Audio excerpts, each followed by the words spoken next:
Bonjour à tous chers mortels, c'est Dragma, on se retrouve avec le manga Freak Café, un nouveau manga de Akata, comme d'habitude bien particulier, hein. Donc c'est un shonen comédie fantastique. Fantastique. En quoi il est fantastique? Enfin je sais pas, il n'y a pas de... Il n'y a rien de fantastique, c'est pas surnaturel, c'est... J'ai pas compris cette catégorie. Comédie, ok.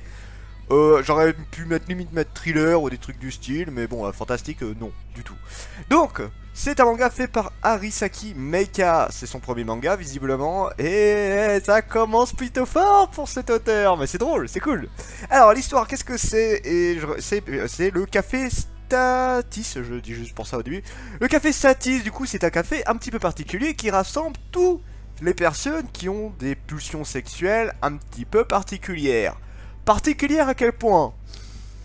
Alors ça va être dur de pas tous les dire, parce que franchement à chaque fois que je parle de ce manga là j'ai envie de dire tous ceux qu'il y a dedans tellement j'ai rigolé. Ah c'est pas des trucs que je trouve c'est dur à expliquer. Je vais parler d'histoire, on en reparlera après. Donc pour donner un petit exemple, le premier cas qui nous est présenté est un jeune homme en pleine forme, pleine santé, tout ça, qui est très attiré par les menstruations.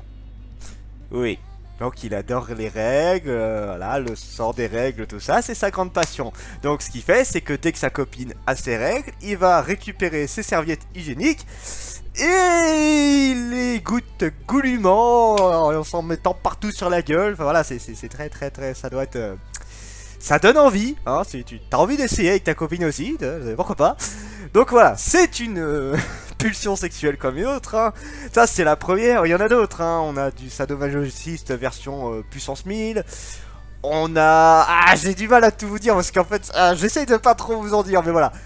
Faites-vous une idée, avec le premier cas, vous en aurez plusieurs, et là c'est que le premier tome, j'attends vraiment de voir les autres à ce niveau-là. Et voilà, grosso modo, ça va être ce café qui va un petit peu parler avec chacun des personnages en lui disant, voilà, quelles sont vos pulsions, donc en leur donnant le nom, leur expliquant ce que c'est exactement, en leur donnant quelques conseils, en leur donnant une petite infusion de thé ou de café en rapport avec leur envie, on va dire ça comme ça, oui, c'est ça. Et voilà, et donc le café c'est plus une blague qu'autre chose, puisqu'en fait c'est juste le lieu de rencontre des gens de ce style-là. Voilà, le café il sert à ça au final, mais à chaque fois on va partir sur un des personnages avec son histoire, que les trucs qui a en rapport avec ça, voilà. On est vraiment dans la découverte de cette pulsion très particulière. Et c'est pas mal, en soi c'est assez rigolo, donc j'attends de voir ce que ça va donner. Parce que là pour l'instant en ayant lu le premier tome, eh bah, bon t'es en mode, waouh, il y a des trucs très particuliers quand même. Et c'est le pire c'est que ça existe, hein. Je suis allé vérifier certains, la plupart existent en fait. Et je pense qu'ils ont juste marqué, tu sais, pulsion sexuelle particulière. Et voilà, à mon avis t'as de quoi faire à gogo, tu vois, hein, comme ceux qui aiment se faire piquer par les insectes, celle qui était amoureuse de la tour Eiffel, voilà, il y a de quoi faire hein, en termes de pulsion. Donc voilà, ça tourne tout autour de ça. Et tu sens qu'ils ont voulu instaurer une histoire en rapport avec le mec qui tient le café, chose qu'on voit que très brièvement à la fin, qui sera certainement plus développée plus tard. Le manga en est à 5 tomes au Japon et c'est pas fini encore.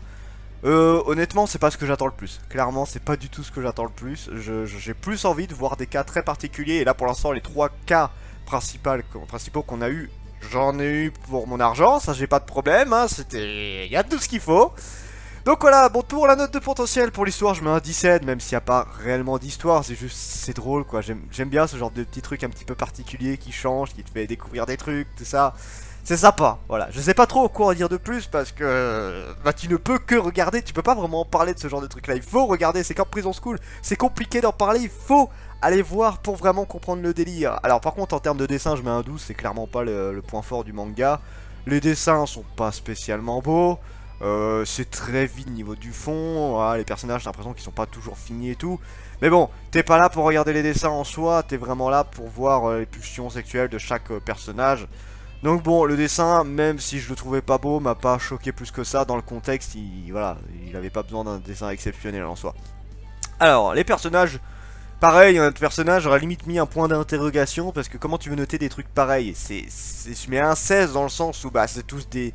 Soit des psychopathes en puissance, soit des mecs qui essayent... Enfin, en fait, dans les cas qu'on a eu, on en a deux, c'est des sacrés psychopathes. Le premier, bah, c'est juste son envie, et au final, c'est sa copine qui est une psychopathe. Donc, on a des personnages qui sont mine de rien, même si tu les as pas vus longtemps, un petit t'en rappelles. Ah, t'es là en mode à la fin du chapitre, enfin de l'histoire du personnage, c'est là en mode waouh. Donc les personnages, je leur mets un 16, mais avec un gros point d'interrogation, je sais pas comment noter ce genre de personnage là. Jusqu'où le manga peut aller, bah je mets un 18. Alors comme je l'ai dit, je n'attends pas grand chose de l'histoire du mec du café, je sais pas clairement pas le truc qui m'intéresse dans le manga.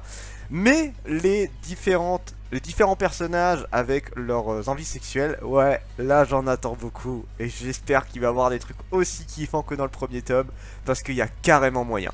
Donc voilà, Fric Café, c'est conseillé pour les gens qui ont envie de voir des trucs un petit peu chelous, un petit peu particuliers. Si pour les autres, passez votre chemin, vous allez être complètement dégoûté, je pense. Sur ce, c'était Dragmar, et je vous dis à la prochaine, chers mortels.